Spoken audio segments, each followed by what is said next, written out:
So check it out. I've been working on 3 sound of power tenders today that I got in the mail. I won them off eBay.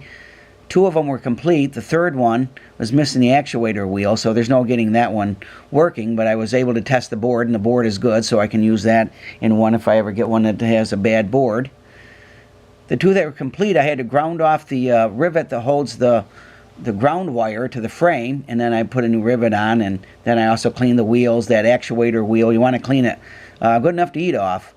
And also I replaced the disintegrated foam.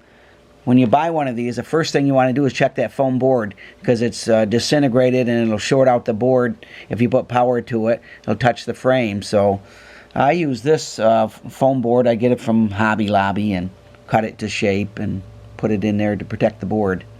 Anyway, so we got these 2 running, so we're going to take them for a little spin.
All right, they both work good. They both have a nice sounding chuff to them.